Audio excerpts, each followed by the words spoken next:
interviewed Dr. Kunle Olawumi, the head of the Department of International Relations and Diplomacy. Good morning, sir. You're welcome, sir. Thank you very much for having me. Thank you very much, sir, for having us. So to begin our discussion, in your view, sir, what is the most critical security threat facing Nigeria today? And how do these threats affect national stability? Yeah, thank you very much for the question. I think the major insecurity now has to do with terrorism. Okay, and how does it affect us? You can see how it has destroyed the social fabric of the country. There's a lot of suspicion. Nationalities within the nation no longer trust themselves, and the economy has actually taken, a dive. So, but for substance, you observe that it's just not terrorism in the right sense of what you see in Afghanistan, what you see in Iraq, and maybe Yemen and so on. That's not the kind of terrorism we're having. The kind of terrorism we're having in Nigeria is a self-induced terrorism, why some nationalities believe that they should um, manage the economy uh, without giving consideration to even where the source of that GDP is coming from. And they have decided to import a lot of fighters from Sudan, from Mali, and some other Arabic speaking states. And this one is now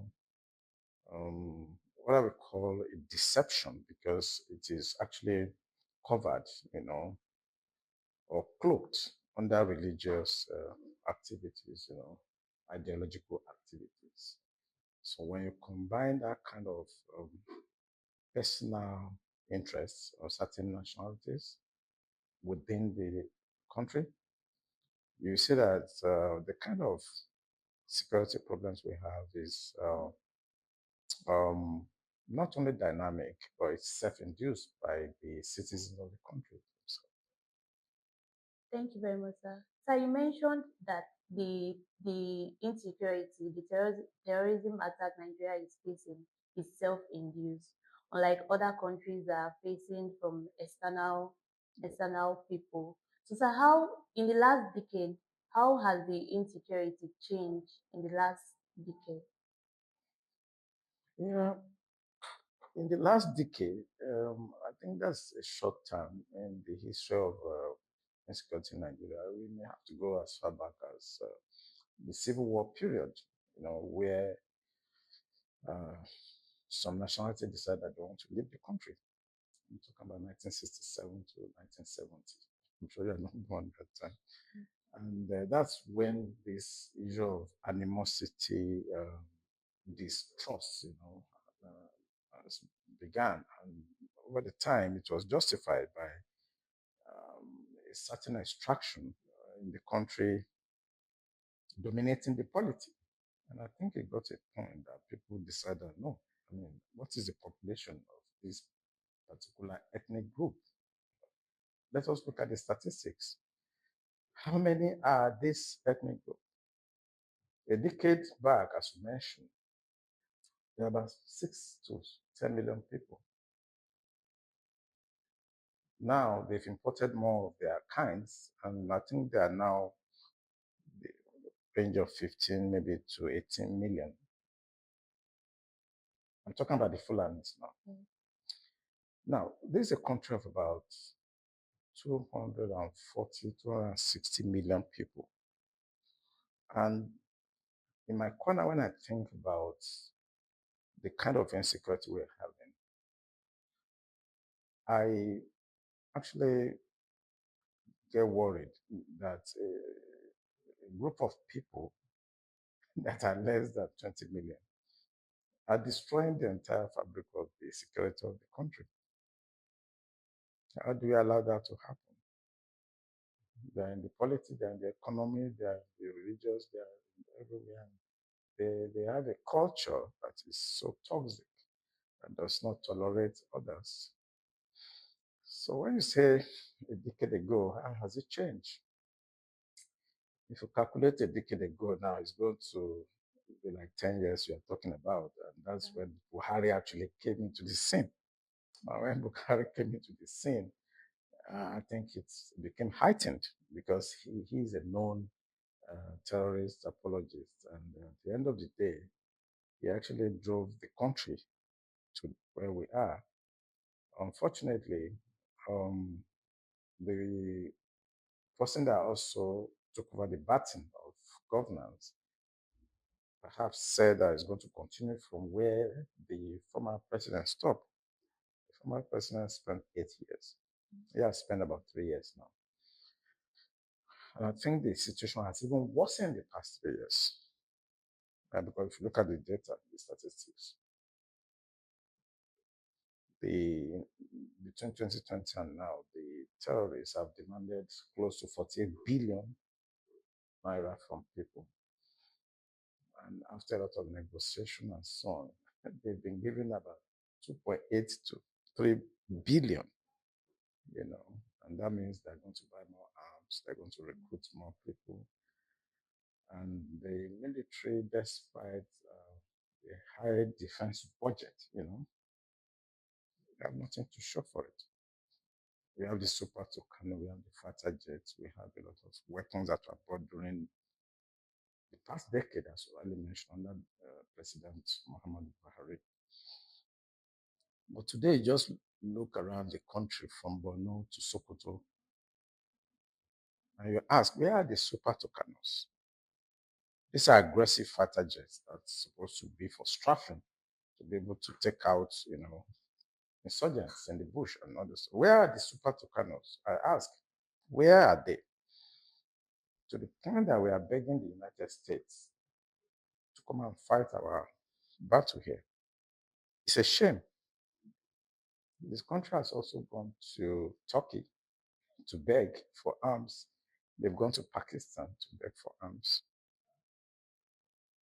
So for people like us in the academics that we research, we find out that Nigeria, India, Pakistan, Brazil started their defense industrial corporation at the same time. And that's more than, you're talking about this more than 6 decades ago. And the Brazilians are producing their nuclear submarine, their warships, their fighter jets, all the ammunitions they need, all the training components they needed, including their maritime domain awareness. Brazilians can, preserve their maritime domain. The same thing with India. Go to India and see the development. The AI, technology, weapon production. They are also nuclear power. Go to Pakistan. The same. They are nuclear power. They produce their fighter jet. They produce everything they needed. And what they used to produce that is not even up to what one politician will steal in the nation. One politician will steal everything. Pakistan, Brazil, India together. What they will use to be self-sufficient in terms of security, safety, welfare of their people. What they needed. One politician in Nigeria will take everything. So what has changed? I think it has gone from bad to worse.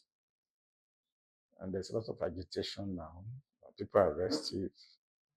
And I won't be surprised um, if the governance does not change or become responsive, it may get worsened in the next. Let me predict this. We are in June. Before the next election, it may get very bad. Thank you very much, sir, for that answer.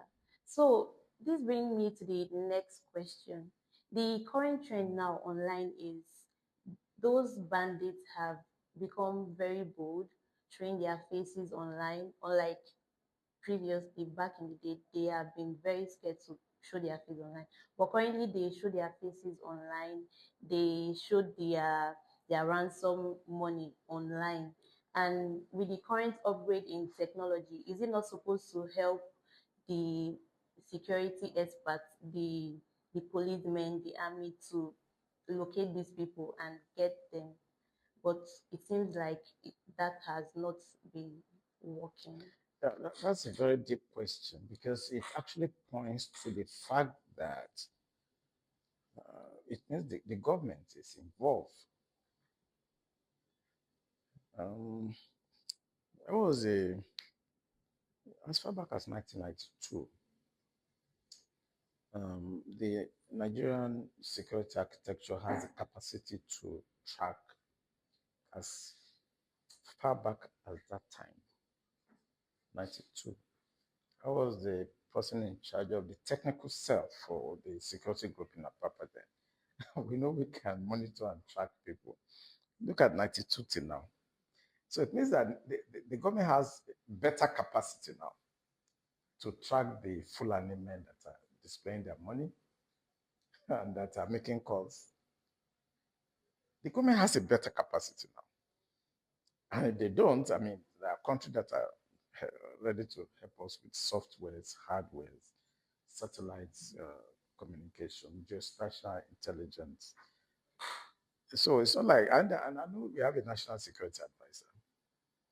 He knows now. He knows that, okay, if, permit me to go into what El-Rufai did, if a former governor or a sitting governor said they are able to bug, tap, and listen to what the national security advisor is doing with his phone.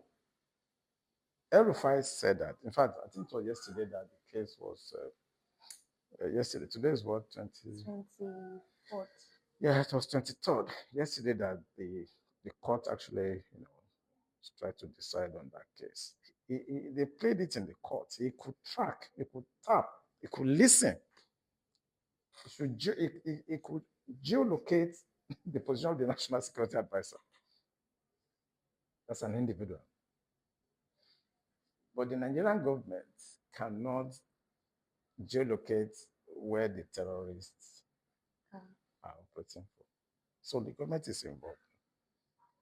And I think I should use this opportunity to also ask a fundamental question. What is the communication industry here? Or what is their role in all this? The DSS, the DIA, because it's still within their purview, they manage the internal and external. And so, South Africa is involved in our communication here. They should ask questions. The DSS should ask questions. What is MTN doing? Even if Adenuga is using Glo and whatever is in Nigeria, but we have some foreigners that are involved in the ecosystem of communication system. Are they involved? Are there hostile intelligence services working against the interests of the nation here?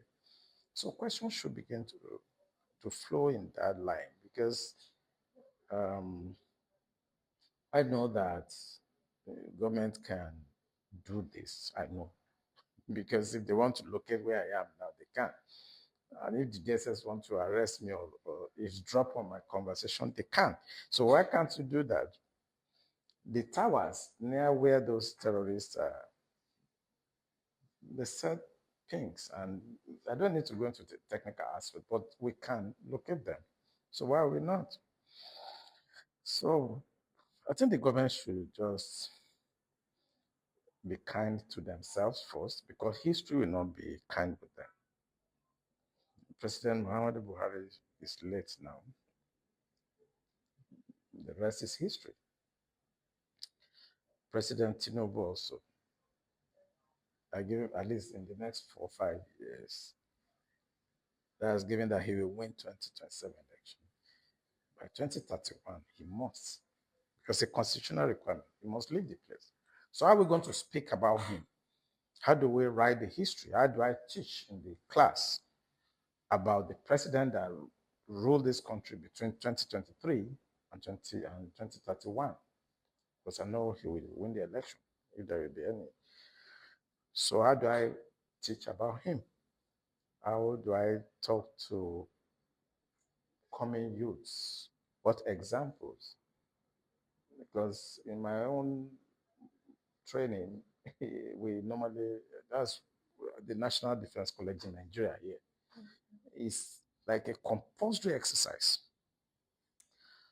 We talk about exercise strategic leadership. It's a compulsory exercise at National Defense College for those that are aspiring to become a one-star general. And we study leaders, but most of the leaders we study are foreign. But of course, we have some few Nigerians. I don't want to mention their names here, but we have some Nigerians. We do a detailed study about them, how they govern and what can we emulate. So it's called exercise strategic leadership. So what are we going to train about the people that have governed this country in the past decade? I mean, borrow your word. What are we going to study about them? So it's a shame that we we allow terrorists to flaunt money. online. And if this is going to get anywhere, I should advise them they should change the currency suddenly because there's too much naira in the bush. And in Bureau de change in houses, there's too much naira. So if Tinubu is watching this, he should change the money and render those money useless. Because if you talk to them through process, they don't listen. So I'm saying it openly. He should change the currency. After all, when he wanted to be president, Buhari quickly tried to change, color the money, just try to scatter his, because he feels Tinubu has so much money. Are you following me now? Yes, sir. So he also did that. So he should do it to the Fulanis too. He should change the money. He can paint it, he can color it, he can whatever he wants to do. But we shouldn't spend this particular set of naira anymore because billions of this money are in the hands of terrorist sponsors. The second thing they should do, because they are talking about them flouting money, being arrogant and showing off with their loots. Another thing should do is to ensure, because you know what they do? When they get that money, they quickly go to the bureau de change and change it to dollar because they are clever.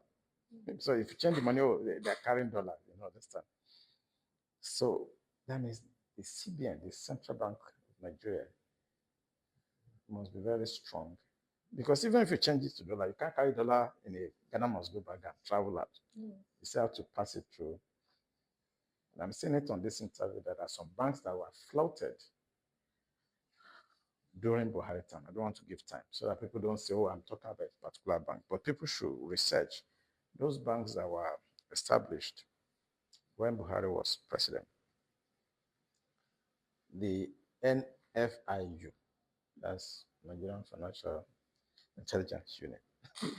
If they're not also part of it, they should investigate them. Because it's easy to get money out of Nigeria if you have your own banks that are under the CBN regulation. They can transact business anyway.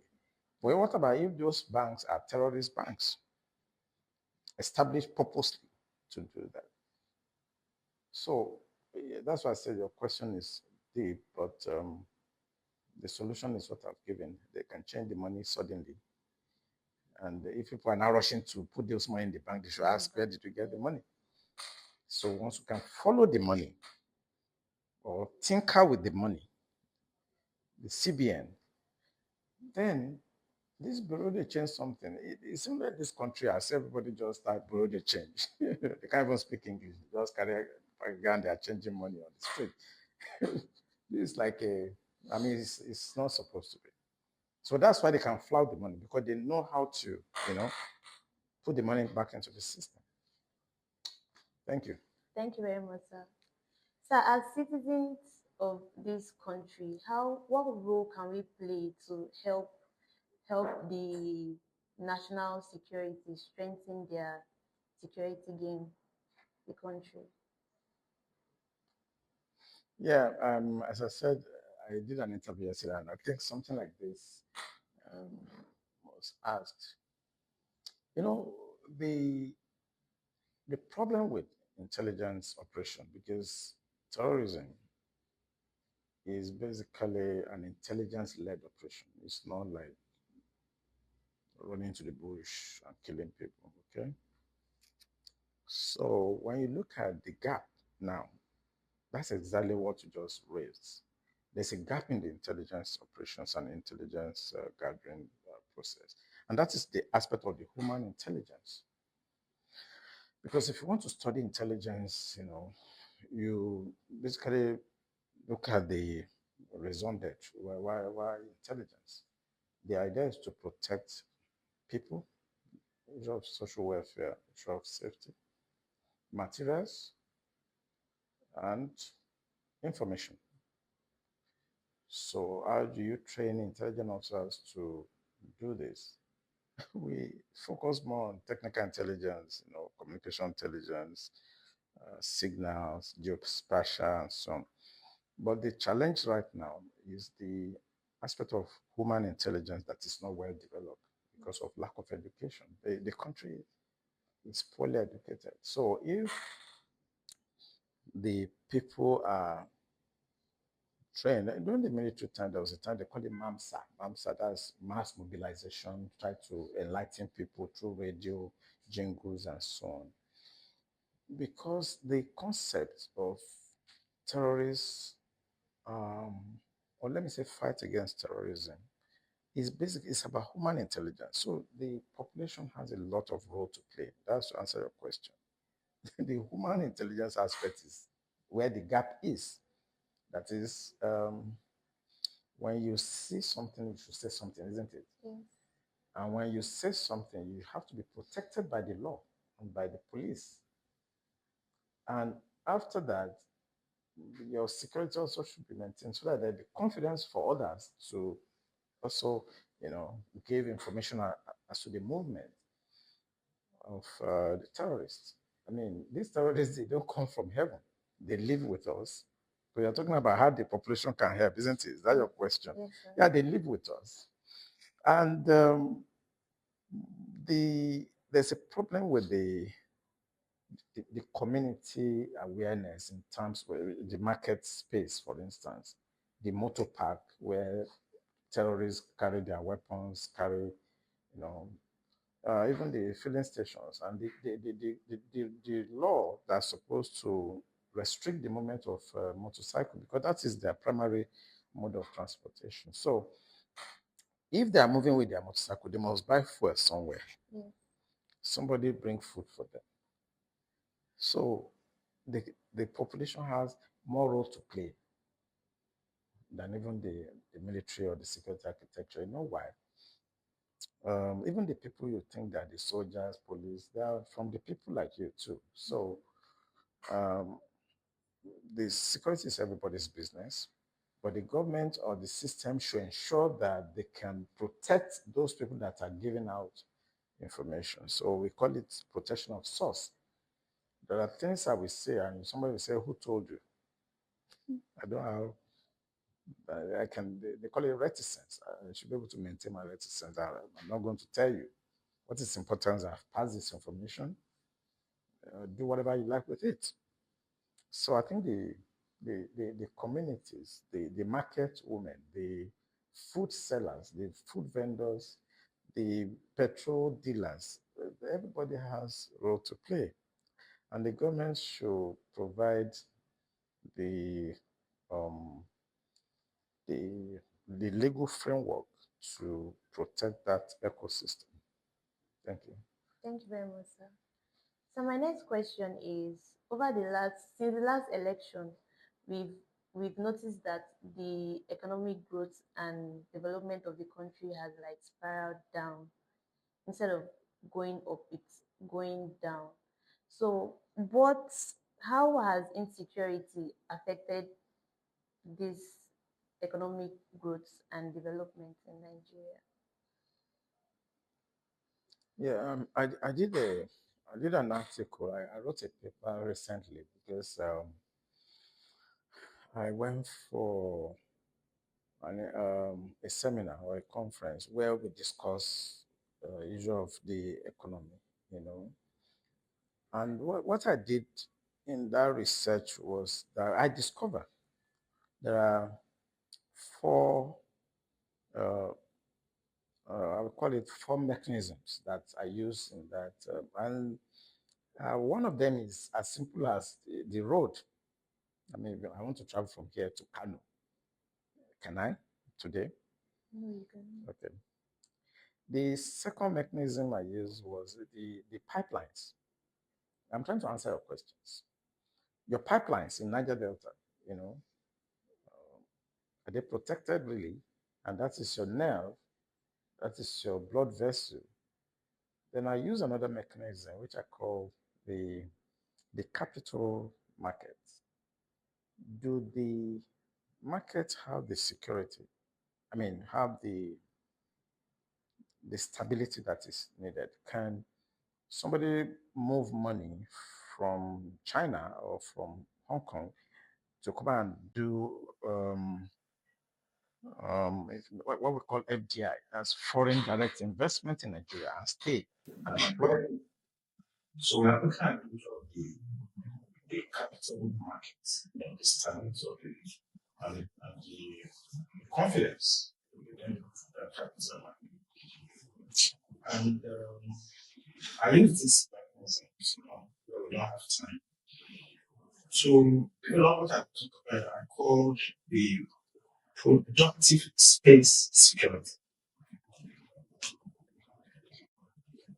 The fourth one I use as mechanism is the farmland, where farmers, if you go to Benue, that's the food basket of Nigeria. So the fourth mechanism is the farmland, another football. And when these four mechanisms are requested, analyzed, you start your economy will not do well if they are not protected. So I call it productive space security. Securing your productive space. If you don't, your economy, no matter what you do with the microeconomics indices that the CBR all the time, or they tell you your GDP has gone so, your debt ratio has done this, your interest rates, all those microeconomics indices are not enough to determine how an ordinary student should or feel, or it does not, you know, help in terms of what we call the exchange rates. Maybe for in those days, I used 7 naira to buy something that is worth $10. And I think I still have to sit at home to four. Test of English as foreign language cost $10 in 1980. That's not 1981. Because I graduated from uh, secondary school around that period. And I wanted to travel to the United States to further education. And I had to do test of English as foreign language. And I had to spend 7 naira to buy $10 at National Bank of Nigeria in Lao. I didn't need to travel in my village. I just went there and 7 naira. They gave me $10 and I filled the form from Ireland and it was sent to me here in Nigeria to study. Today, I think naira to dollar is, and then if you ask why, this is what I consider, when I say corruption is an understatement. In Nigerian farms, we sell in a situation whereby the people that are paying the corridor of power for 60, let me just say 50 years, have not been very loyal to the country. They betray the country. And betrayal, conflict, severe punishment. So some of them are dead, some of them are still alive, so they have children. So we're going to educate people to know that these are people that are destroying the country. So the economy is bad because it has been mismanaged by us. And that's what so we should be hopeful. Thank you. Thank you very much, sir. So you are a renowned expert in security, intelligence, and also international relations. And in your recent policy brief depicting the terrorism ecosystem, you argue that Nigeria should move beyond fighting terrorists to dismantle the entire system that support them. Could you explain the most practical measures you believe should be implemented immediately to improve the security in Nigeria? So those are categories for two. For example, the question very briefly. That was the interview analysis. I don't know. What should you do? There's just no one magic bullet to stop terrorism. In the past 4 years, I've seen what they should do to stop terrorism is to look at the center of gravity of the war. If you look at that example, we go that's in the paper. I was talking about the ecosystem. The ecosystem basically means that a terrorist is just a person. It has to be mobilized with funds. It needs people to bring food. It needs Okada. It needs a lot of logistics. And it needs somebody somewhere who has to buy him a weapon. I did an investigation about 2 weeks ago to find out what's the black market rate of a pistol. It's around 9 million. So how much you buy a K47? And look at those boys carrying K47. They look like people that can buy the K47. And I don't know why people don't understand. I've been preaching this for the past 4 years. That government should go after the sponsors, what they look at domestic subversive elements and the postal intelligence sources that are aiding some of these things because of the mineral resources. Nigeria is one of the resources. And because our politicians are mostly illiterate that just think about power and money, they can't think beyond power and money, marrying wives and children and all those stuff. So they don't know what to do with those resources. So the Chinese are coming to steal. The West are coming to steal. And they're also helping us since we don't know what to do with them. But they know that they are crazy set of people. So they are helping us to make some small money, taking like 80 to 90% of the resources away. So I don't want to say that my prescription will be done because it has to do with political will. So even if I prescribe a formula for government to stop terrorism,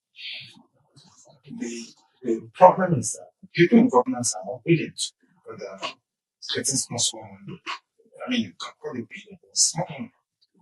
If an individual can have $1 trillion, then almost. So if you're having $2 billion, I think you have money.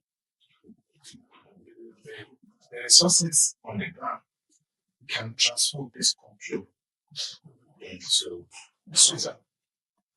But one person wants to take just take it to like $2 billion, and the foreigners are taking that 1 trillion. It's happening $2 billion in this country because of its level of education, exposure, spiritual consciousness. I must say that most of them are not spiritual conscious. They don't know that life is short, and no matter billions you stop, we go. If it doesn't go, you must go.